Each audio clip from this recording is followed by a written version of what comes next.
tarde, sejam bem-vindos, bem-vindas a mais um Jurídico de Botas. Hoje nós vamos conversar sobre exportação de grãos com Frederico Favacho. Esse que é um tema que talvez seja a menina dos olhos atualmente do agronegócio brasileiro, principalmente no mercado externo, na política de exportações. Vamos ver aqui, fixar aqui o tema da live e já agradecendo a presença de vocês. Vamos ver se eu... E hoje vamos contar com a presença, como eu disse, de Frederico Favacho, que é um grande especialista no assunto. Vou chamando aqui Frederico para entrar. Frederico entrando. Olá, Ju. Obrigada pela presença. Salve, Letícia, tudo bem? Boa tarde, Frederico. Tudo bom? Tudo bem, melhor agora, estar com você. É sempre muito bom. Me ouve bem? Obrigada. Muito obrigada por ter aceitado aí o convite para participar dessa live. O som tá bom? Me diz, Te ouço alto e claro. Francisco. E o Ju, Francisco, estão me ouvindo bem? Os dois? Dê um retorno aqui para a gente saber se está tudo bem. Então, Mandar um Fred, estava aqui abraço também para comentando. o Francisco, então. São meus colegas aqui de comissão do Agro, aqui da OAB Londrina, além de amigos antigos também. Bem, eu estava aqui comentando, Frederico, que acho que a exportação de grãos, a produção de grãos, talvez seja hoje aí a menina dos olhos do agronegócio brasileiro, né? Então, acho que você podia comentar um pouquinho desse cenário, né? O que representa, antes da gente entrar nas questões jurídicas e contratuais, o que Claro. representa para o agronegócio brasileiro a produção de grãos e a exportação de grãos. Tá. Letícia, antes de mais nada, eu vou pedir para você e para os seus ouvintes desculpas porque eu estou com um ataque de rinite. Aquelas coisas que não tem hora para acontecer e acontece exatamente na hora mais imprópria. Então, eu devo estar com a voz fanhosa, enfim, e corre o risco ainda de eu ter algum acesso De espirros. espirro no meio da nossa live. Espero que Eu não. sei que é isso, eu tenho rinite Mas também. enfim. Não tem problema, Fred. Então tá bom. De qualquer maneira, eu acho que você tocou num ponto muito importante, né? A exportação do agronegócio brasileiro, ele é responsável pela balança, pelo superávit na balança comercial brasileira. Então, a importância de todos os produtos do agronegócio, aí são os grãos, mas também açúcar, algodão, café, enfim, é inegável, né? Dentro dessas commodities, dentro desses produtos, os grãos, obviamente, hoje ocupam a maior fatia. Né? Nós somos responsáveis, nós somos hoje os maiores exportadores, nesse momento, nós estamos como os maiores exportadores de soja. Tendo ultrapassado os Estados Unidos, inclusive. Né? E a gente disputa com eles a liderança na produção. Temos um mercado muito importante, que é o mercado chinês, não só o chinês, mas o mercado chinês ele é muito importante, muito relevante, ele responde por sozinho 40% aí das nossas relações comerciais, enfim. É o nosso principal comprador, né? É o De nosso grãos principal, hoje, sem dúvida nenhuma. De soja, principalmente, de porque se a soja. gente for para milho, o maior mercado que nós temos é o Irã. O Irã é o nosso maior comprador de milho. Mas na soja, que é, de fato, acho que hoje a commodity brasileira mais bem sucedida, né? Sem dúvida nenhuma, a China é o nosso principal mercado consumidor. E quando a gente, aproveitando aí que você falou do milho, quando a gente fala de grãos, nós estamos falando de que produtos aqui no Brasil, em termos de produção de grãos? Soja, milho, mais algum? Esses são os dois mais importantes, Os né? principais. São os principais. Mas a gente produz trigo, embora a nossa produção de trigo hoje ela não vá para exportação, o mercado consumidor brasileiro, inclusive, importa trigo. É, Enfim, então, basicamente a gente está considerando soja e milho. Fred, antes ainda da gente ir para os contratos de soja, dentro do soja, então, da soja a gente exporta grão a soja esmagada, farelo e óleo, ela chega aí para exportação ou é só mercado interno? Não, a gente exporta também, mas a gente exporta pouco, comparativamente pouco, e eu explico por quê. O que acontece? Né? Nós temos um problema logístico. Então, a nossa produção, ela hoje é Paraná, Centro-Oeste, ali um pouquinho ali na região do sul do Pará, enfim. A produção, ela está longe do porto, né? Então, para você esmagar, né, ter a indústria esmagadora, para você fazer o farelo e o óleo de soja, para você exportar, acaba ficando caro esse produto, porque você teria que fazer toda processamento, perdão, e aí exportar. E você teria todo o deslocamento, toda a parte logística entre a produção e os portos que encareceriam o nosso produto. A gente Sim. perde competitividade nesse sentido para a Argentina, por exemplo.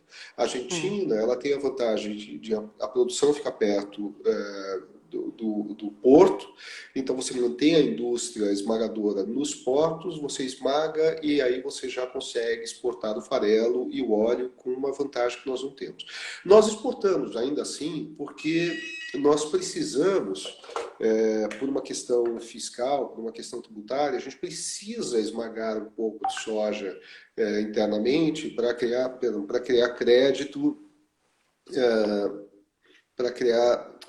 para criar vazão para o uso dos créditos que a atividade de exportação acumula, né?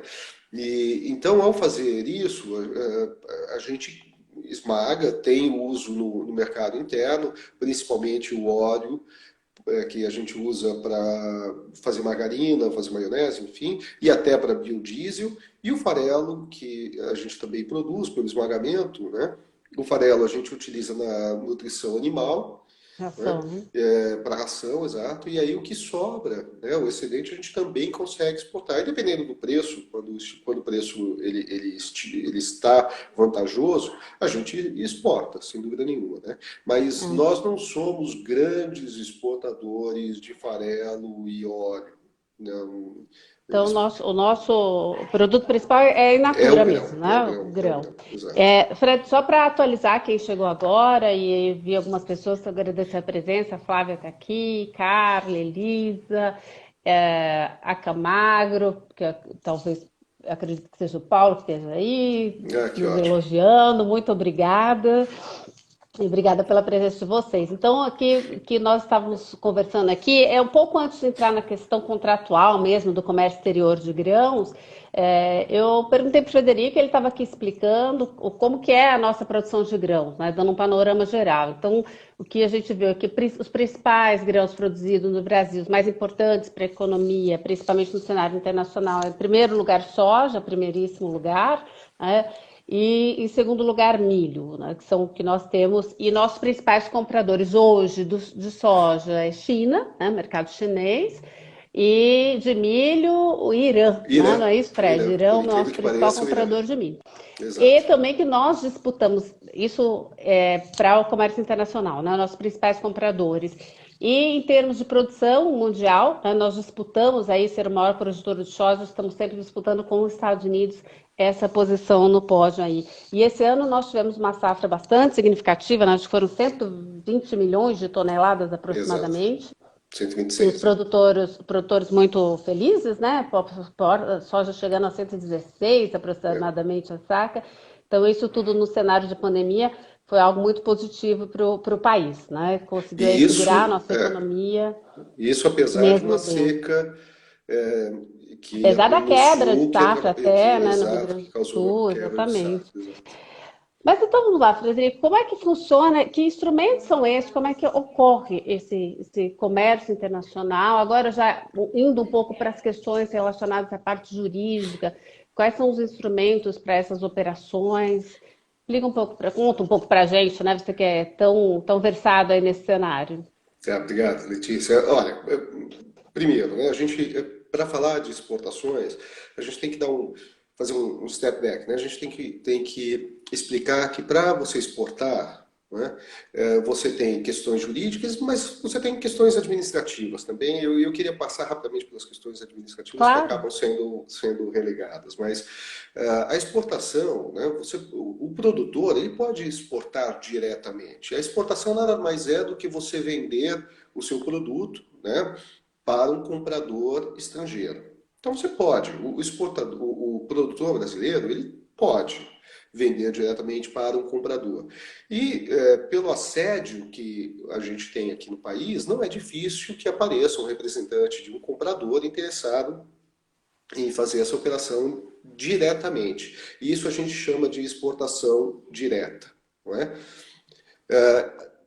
Normalmente, o produtor não faz isso. Ele prefere não ter que enfrentar toda a burocracia, tirar o registro que precisa, o registro de exportador, importador, o REI, junto ao Sistema Integrado de Comércio Exterior, do Siscomex, da Secretaria de Comércio Exterior. Enfim, ele quer fugir dessa burocracia, porque o negócio dele é produzir. O negócio dele é ir para o campo e garantir a produtividade da sua lavoura. exato. Então, o que acontece? Acontece a chamada exportação indireta. Na exportação indireta, você tem uma empresa, né, que fica fazendo, é um intermediador entre o produtor e o comprador final. Normalmente, uma trading company. Né? Mas mesmo assim, ela é considerada exportação e tem as vantagens fiscais nessa operação de venda, porque apesar de você estar fazendo a operação aqui no mercado interno, vendendo para uma trading company aqui no Brasil, por exemplo, como é o destino de exportação, é considerado exportação para todos os fins tributários. Então, são as duas maneiras de exportar. E para o cálculo que a gente coloca na balança comercial também, isso tudo entra em Entra como exportação, né? exportação. É considerado exportação, a gente chama de exportação indireta apenas pelo fato de que o exportador ele vai usar uma trading company, que é uma empresa, né, ou uma comercial exportadora, enfim, mas é uma empresa que ela vai fazer toda essa parte burocrática de registro dessa operação, do despacho, de exportação, enfim, e vai manter atualizados os registros, né, junto ao Ministério dos Comércios Exteriores, junto à Receita, enfim. Então, é uma preocupação a menos para o produtor.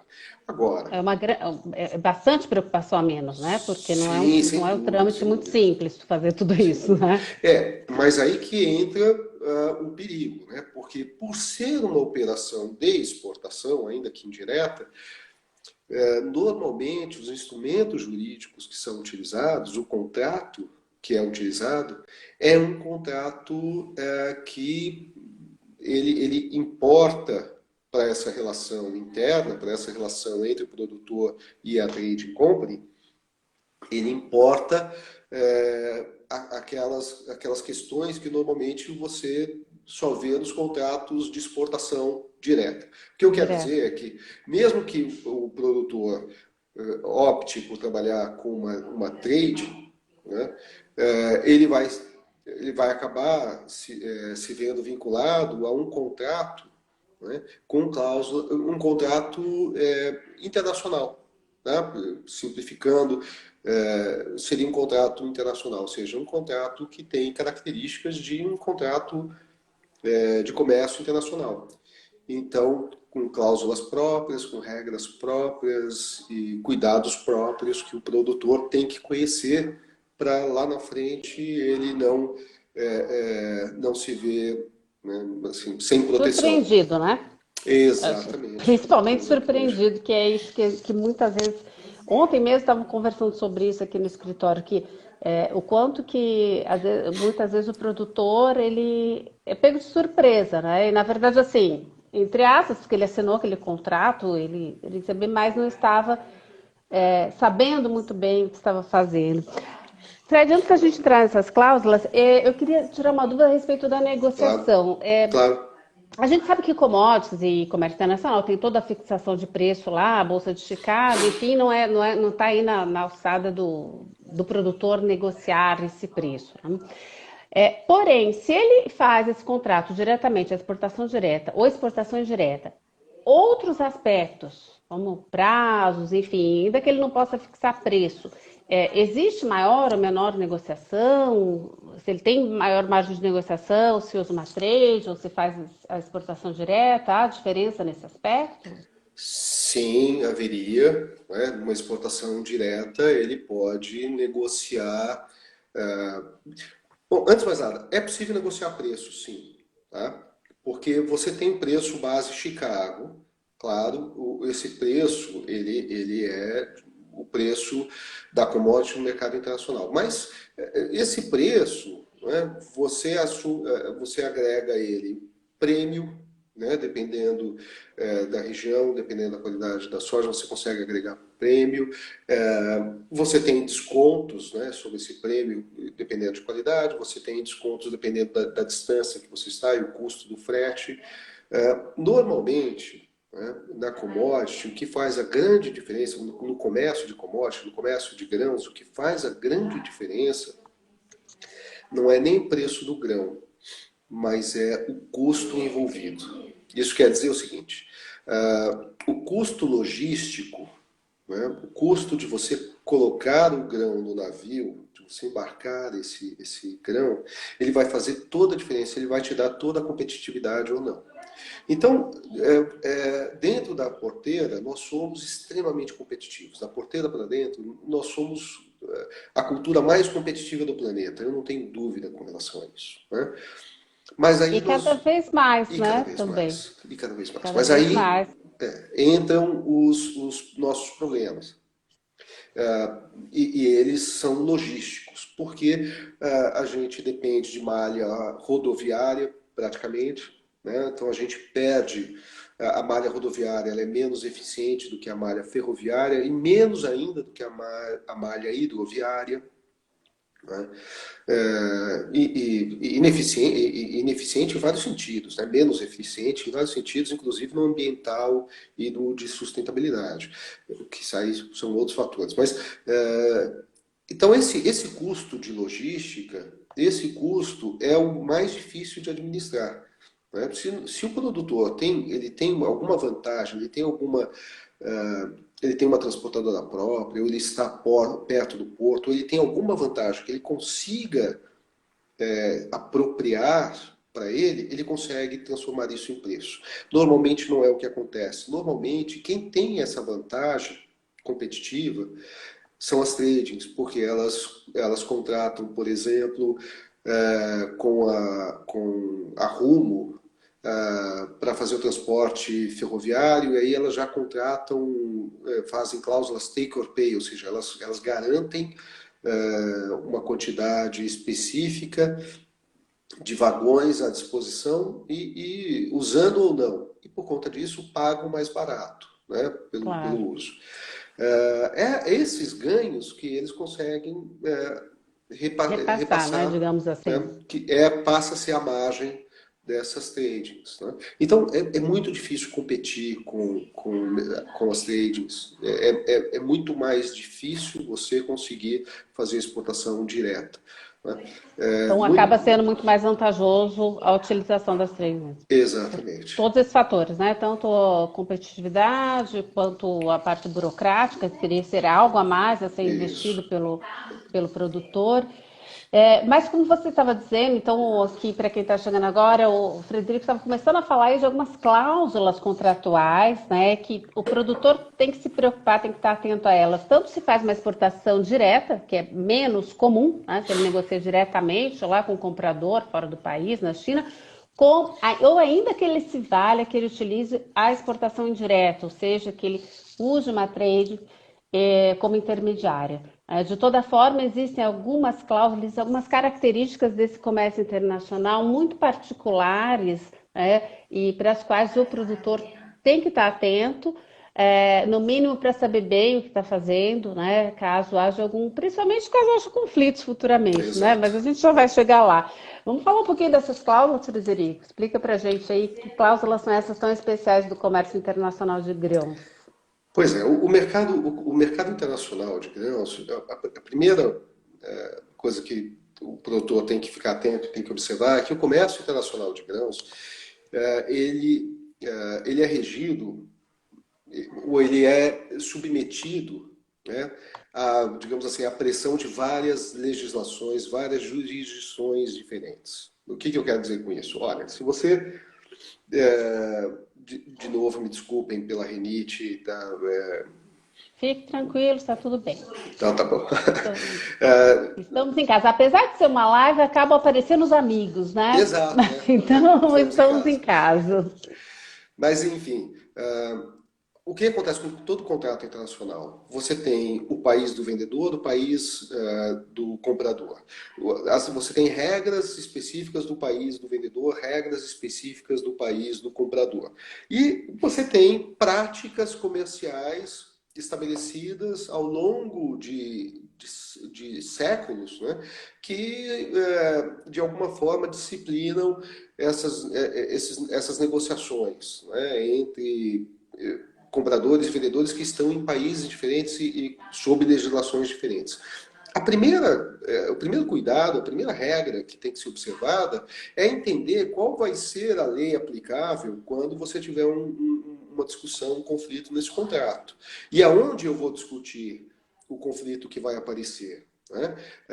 Deixa eu só te interromper nesse ponto. Claro. Essa legislação, né, que vai se tornando tradicional no comércio e tudo, você está se referindo assim, independentemente do país de origem ou do país de destino do produto, existe uma prática internacional, Existe uma prática internacional existe consolidada. um padrão, digamos assim, que Sim, e essas práticas muitas vezes são refletidas em acordos internacionais, tratados internacionais, e muitas vezes são só costumes, costume. tradições, mas que são observados, que são respeitados, né, e que são levados E muito, levados muito a muito a sério, sério, né? muito a Porque sério, muito a para sério. quem não é do direito pode ter, oh, costume não é, não. Não, Costume é muito a regra, é sério. norma e Exatamente. é aplicado, né? Exatamente, exatamente. Então, o que acontece, né? Qual é o primeiro cuidado que a gente tem que tomar? É que nesse mercado de commodities, né, principalmente de grãos e de soja e milho, as regras aplicáveis são as regras do direito inglês, não do direito brasileiro, né? Mas do direito inglês. E nem do direito chinês, né?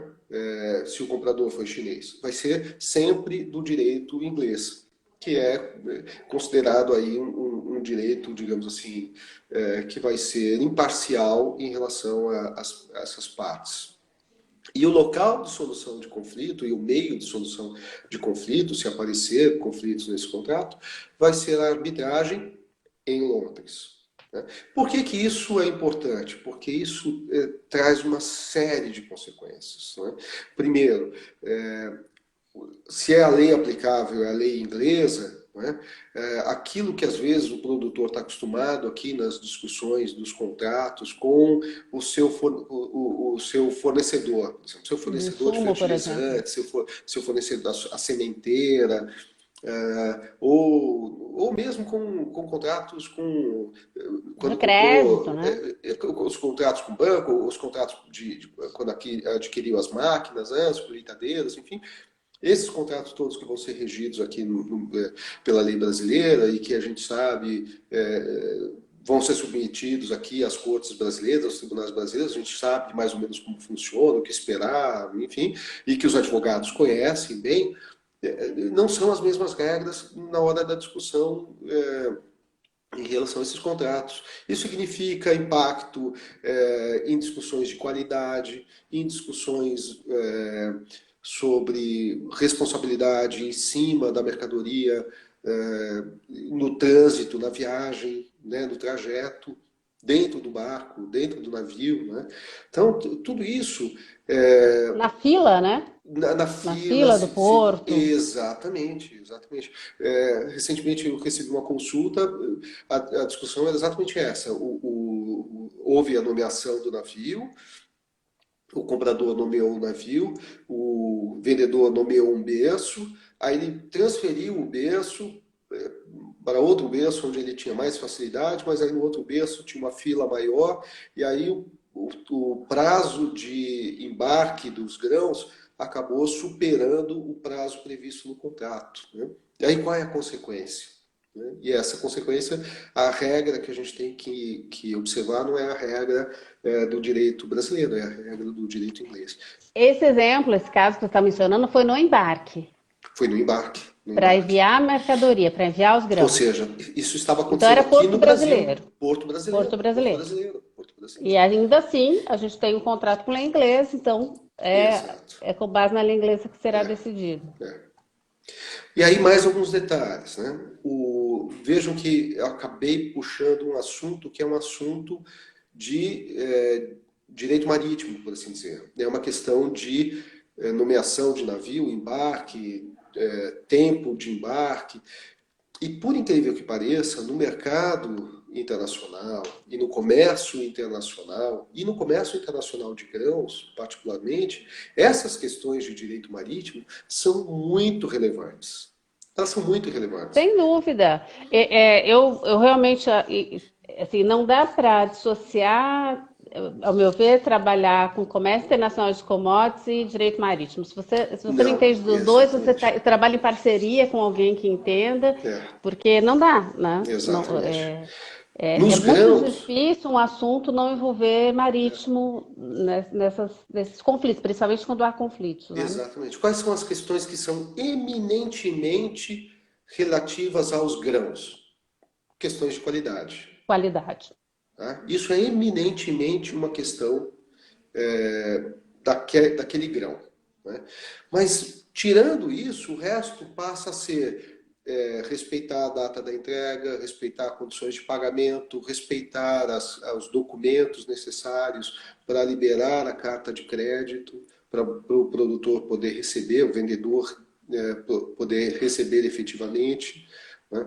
E aí entram também outros detalhes interessantes.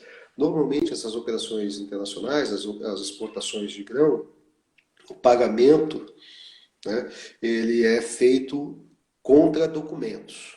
Né? O produtor ele recebe quando ele apresenta todos os documentos comprovando que o grão foi efetivamente embarcado. Embarcar.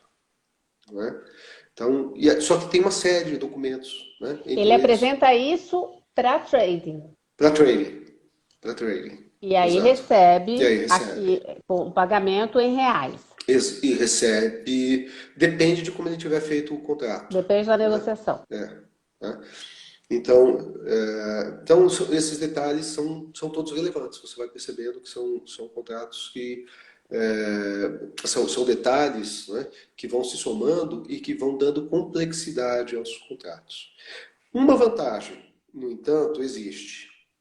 Esses contratos normalmente são contratos padrão. Você não Uhum. precisa reinventar a roda, você não precisa rediscutir cláusula a cláusula desses contratos. A prática comercial, ao longo dos séculos, e quando eu digo ao longo dos séculos, é porque você tem contratos com mais de 100 anos Sim, de existência. Né? Então, esses são contratos, séculos literalmente, né? Só literalmente, para dizer, não é a exato. figura de linguagem, literalmente. Então, esses contratos foram testados, né? Foram observados, melhorados, revisados ao longo de todo esse tempo, com relação às melhores práticas. Né? E aí você tem um contrato modelo, um contrato padrão.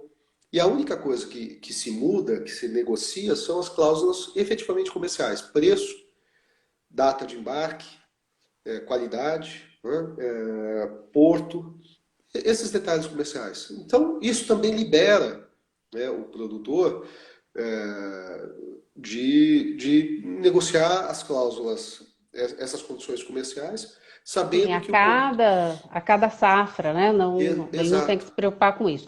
É importante que ele entenda o contrato, né? E claro, né, o produtor não vai entender tudo sozinho, mas enfim, é importante que ele entenda o contrato, mais uma vez compreendido que tipo de negócio ele está fazendo, digamos, onde que ele está pisando, aquilo é padrão para as demais Ex- negociações, para as demais exatamente. safras. Exatamente. Exatamente. Bom, Aí a pergunta que não quer calar, né?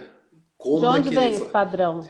da onde vem esse padrão e como ele passa e como ele conhece esse padrão, né? Como é que ele vai conseguir conhecer o padrão e entender o padrão? Bom, você tem associações que cuidam, né, desses padrões. Então você tem internacionalmente, com sede em Londres de novo. Por que Londres? Porque historicamente Londres, né, na época das grandes navegações, depois Sim. Revolução, enfim, o grande império, o império onde o sol nunca se punha, era lá que se concentravam as empresas, as trading companies, né, as primeiras multinacionais, eram lá, Companhia das Índias Ocidentais, né, enfim, então lá se estabeleceram essas associações e as associações criaram esses contratos, né, esses modelos de contrato.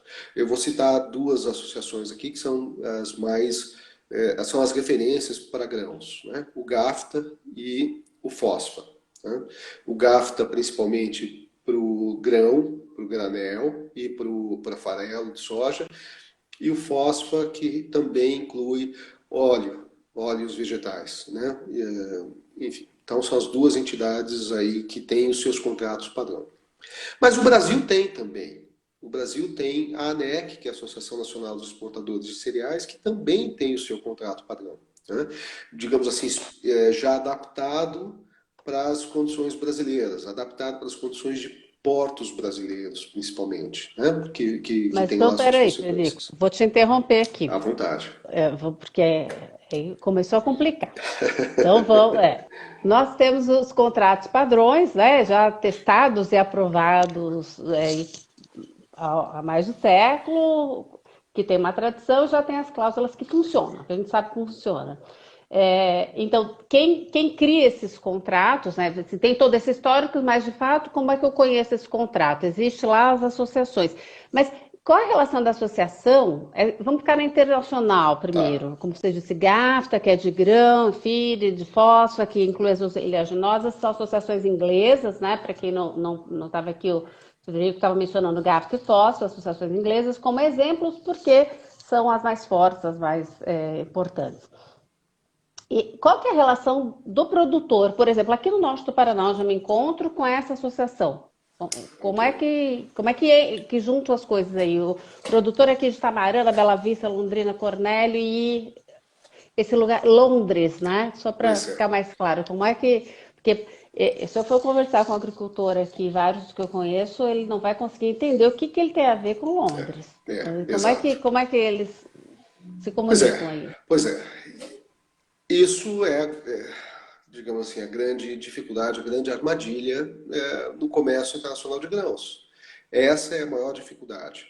O produtor produz aqui, né, produz no solo brasileiro, no clima brasileiro, produz em reais.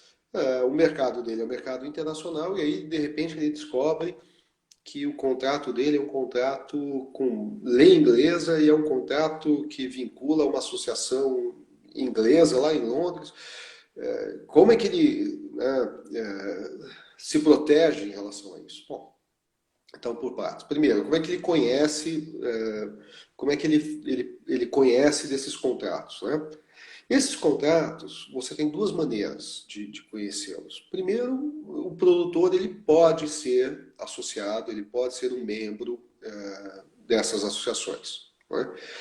Se ele pode se associar e ser um membro e ter acesso aos contratos, aos treinamentos, aos cursos, isso ele pode. Bom, mas tem a barreira da língua, tem a dificuldade da distância, enfim, então como é que ele vai conhecer desses contratos? Bom, o comprador, né, diretamente, ou o broker que for negociar, né, a corretora que for negociar a compra, provavelmente vai colocar lá no contrato a referência ao contrato GAFTA e o contrato fósforo. O que eu quero dizer com isso? A negociação é feita por telefone, a negociação ela é muito ágil, né? A negociação de preço, quantidade, enfim, isso você faz pelo telefone, depois vem um e-mail, eu ia dizer um fax, ia revelar a minha idade, né? Eu sou anterior até isso, eu sou da época do Telex, que é mais antigo ainda. Mas, enfim, vem um e-mail com as Sinal de condições. fumaça, tanto faz, né? O Vem importante lá o é fazer a e-mail. comunicação. Exato, vem lá dizendo, olha, então são essas as condições que nós contratamos, né?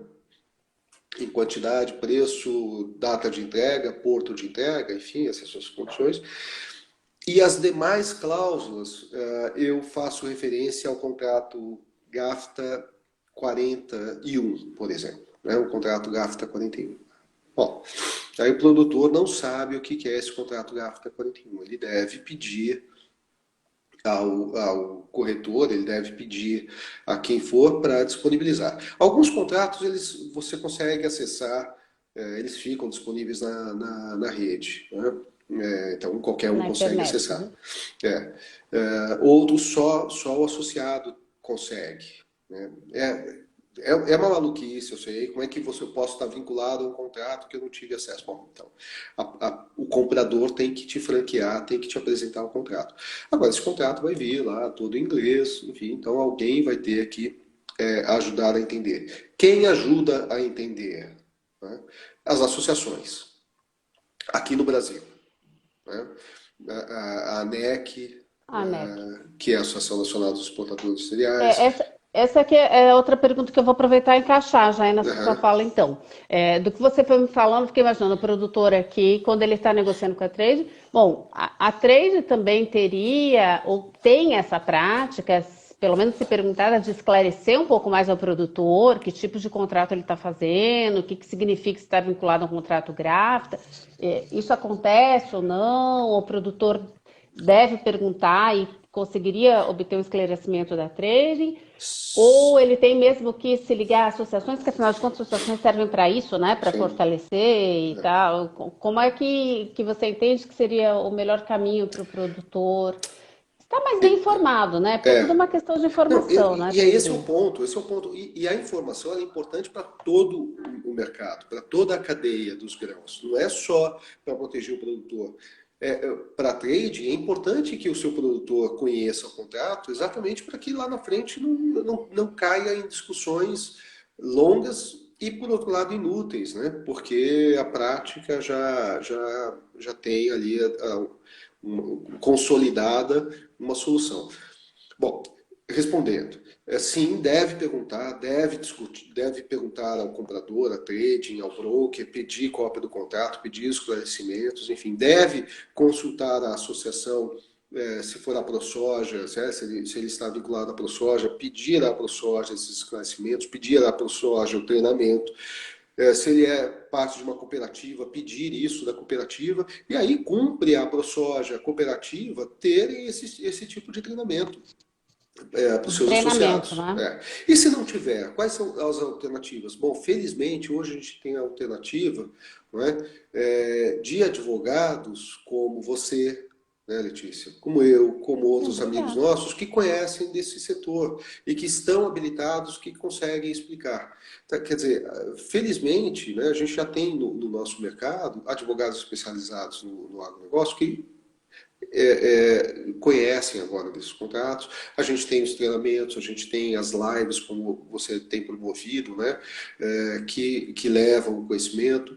E isso, eu imagino que deve estar encontrando bastante ressonância entre os produtores e eu não duvido que daqui a pouco comecem a aparecer pedidos de treinamentos, cursos, Eu né? também penso, Frederico, quando você foi falando, eu acho que o papel dessas associações e das cooperativas nessa ponte aí de comunicação com as traders, o produtor e essas informações e treinamentos são bem importantes. Hoje a gente vê que até as próprias empresas, né, que às vezes não são desse setor, mas querem agregar valor ali na relação com o produtor. Quantas empresas de insumos hoje têm oferece uma série de treinamentos para o produtor. A gente vai falar daqui a pouco até sobre sucessão, e isso tem acontecido bastante.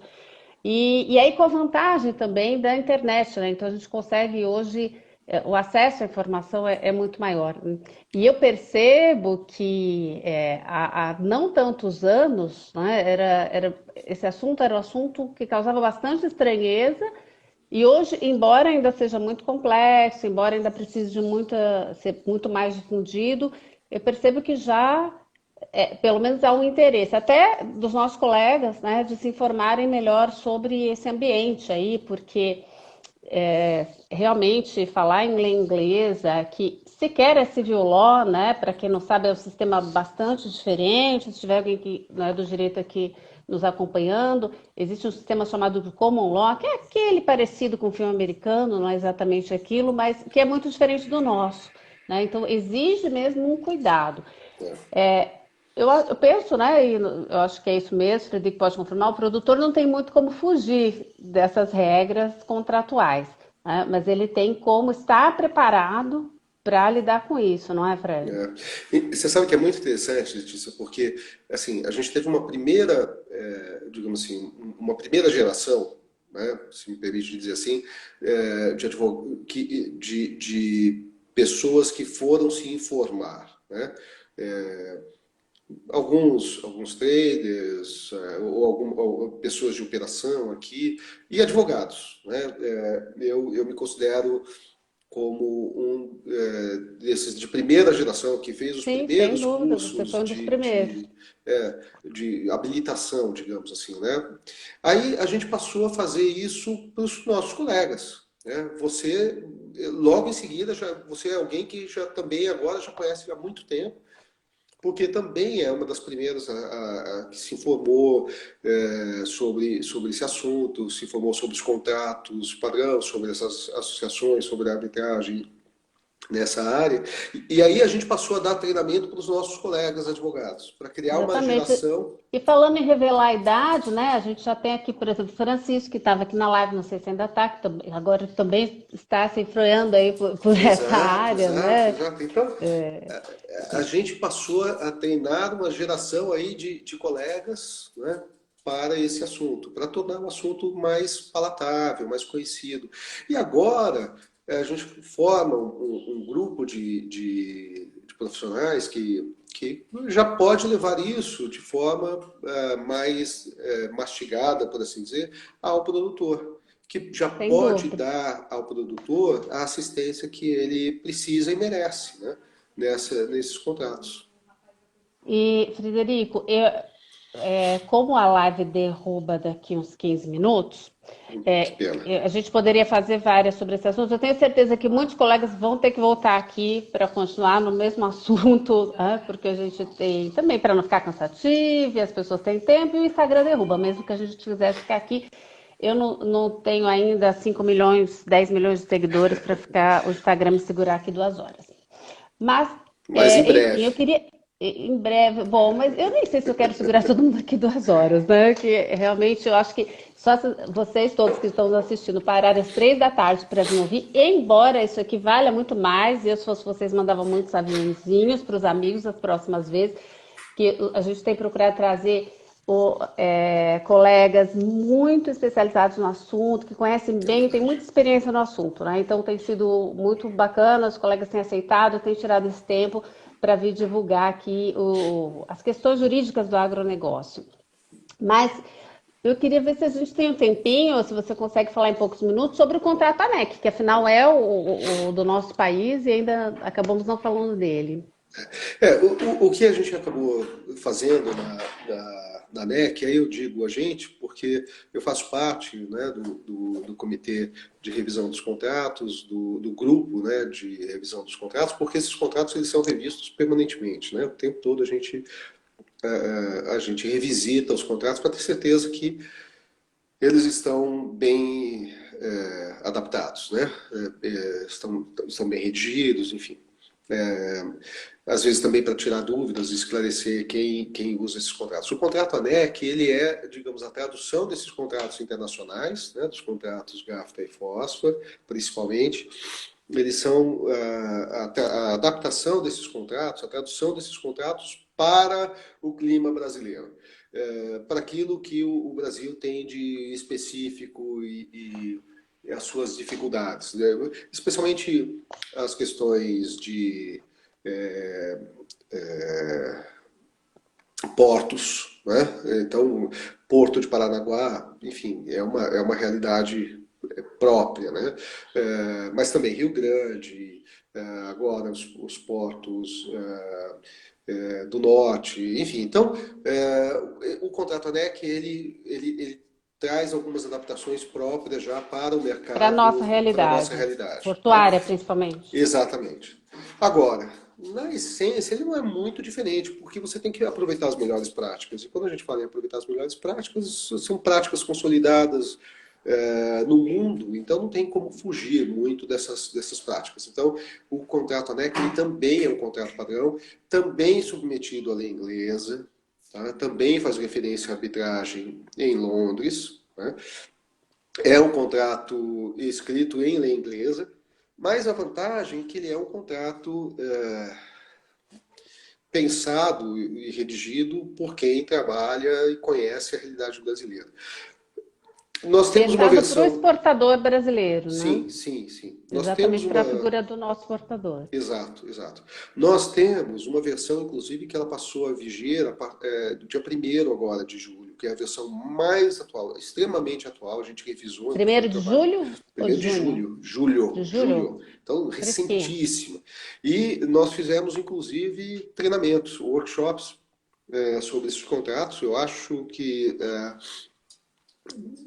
devem estar disponíveis na rede, ou pelo menos devem ter novas datas aí de workshops para treinamento do contrato ANEC. Vale a pena conhecer. Né? Sem dúvida, Mas tem sem todas as dúvida. dificuldades, lembrando, tem todas as dificuldades dos contratos internacionais, porque, de novo, lei inglesa, práticas consolidadas internacionalmente, enfim. Né? Mas eu vou dizer para você que as dificuldades para esse pessoal que veio aqui às 3 da tarde te ouvir, dificuldade não é problema não, tenho certeza. São os bravos, sem dúvida nenhuma. Traz, antes de chamar aí para suas considerações finais, a gente ainda tem uns minutinhos, mas assim, eu gosto de ter um tempinho para dar um tchau, né? Senão a live cai no Exato, meio e enfim, a gente não se despede. Tem uma pergunta do Arthur que, se não der tempo de responder, eu vou mandar para você. claro, Pode ser? claro, claro. Mas se der tempo, você responde também. Antes disso, eu também gostaria de lembrar, para quem tiver mais um tempinho, eu e o Frederico vamos estar. Hoje a gente tem uma overdose, né, de agro juntos, às 5 horas, no webinar. Fred, você consegue comentar, colocar o endereço aí, se alguém quiser se inscrever? Não, Não eu consegue? não tenho essa habilidade tecnológica toda, desculpem, mas se procurarem, Mas, é porque Mário, você consegue ver o endereço para mim e me mandar? é, Você consegue comentar, Mário, o endereço para escrever para o webinar? Enfim, hoje temos um webinar às 5 da tarde, escritório no qual o Frederico é sócio, e a gente vai falar sobre um tema que todo mundo sabe que eu sou apaixonada por ele, e também por esse do comércio internacional de grãos, então por isso eu estou achando essa live curta hoje. Mas nós vamos falar sobre gestão e sucessão nas famílias no agronegócio, né? Nos negócios familiares aí do agro. Isso hoje às 5. E a pergunta aqui, se der tempo de você responder antes de dar um tchau, Frederico, e depois eu me despeço do pessoal, é a seguinte, a pergunta do Arthur. Arthur, não sei de onde ele é. Arthur, se você puder dar um tchau aí, dizer de onde você é. Ele está perguntando se você já viu uma exigência do recebedor ou do país de destino, a seguinte exigência: certificado veterinário para embarque de soja em grão. Conhece? então, são os contratos, bom, você tem o fitossanitário, né, o certificado fitossanitário, e aí os países podem pedir, né, o fitossanitário, normalmente para ter certeza que houve fumigação da carga, que você não tem pragas que estão ali misturadas à carga. E agora, recentemente, a China pediu uma espécie de declaração dizendo que estaria Covid-free a carga. Né? Mas é uma declaração que o mundo inteiro está rejeitando porque você não existe um conceito de Covid-free, né, para grãos, então não tem como dar essa declaração. Não sei se é exatamente isso que ele me perguntou e se eu respondi, mas pode me fazer a pergunta depois detalhada e aí eu respondo sem problemas.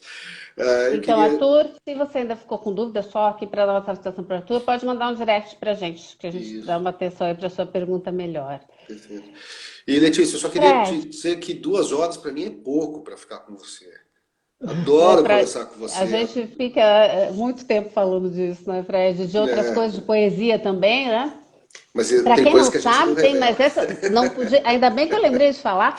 Frederica é poeta, tá com livros publicados pela Amazon, né? Porque afinal de contas a gente também precisa ter outras Tem, atividades e tem a que gente adora esparecer. trabalhar com isso.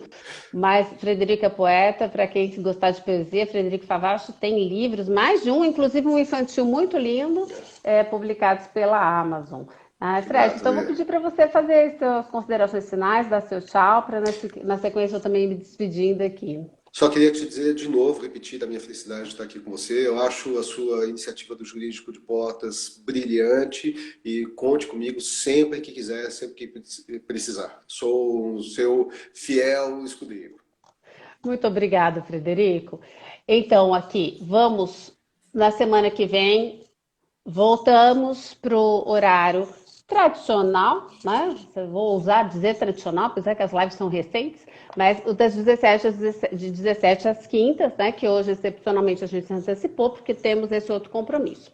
Mas pretendemos manter regularmente às 17 todas as quintas-feiras. É claro que, assim, quem não tinha dificuldade de adaptação, agora não tem mais como, né? Tem que se adaptar e a gente eventualmente precisa fazer adaptações nesse horário, informa vocês, como aconteceu hoje, mas se quem quiser fixar na agenda, quintas-feiras, 17 e 17. Semana que vem a gente tem Rodolfo Siciliato, colega aqui de Londrina, que vai falar também sobre mercado externo e mercado interno de proteína animal. Então, mais uma vez, muito obrigado, Fred. Muito obrigado aos que nos assistiram e até a semana que vem. Cuidem-se, né? Não relaxem, porque a gente ainda está passando por um momento muito difícil. Um abraço e até a semana que vem. Um abraço a todos. Até. Tchau, tchau, gente.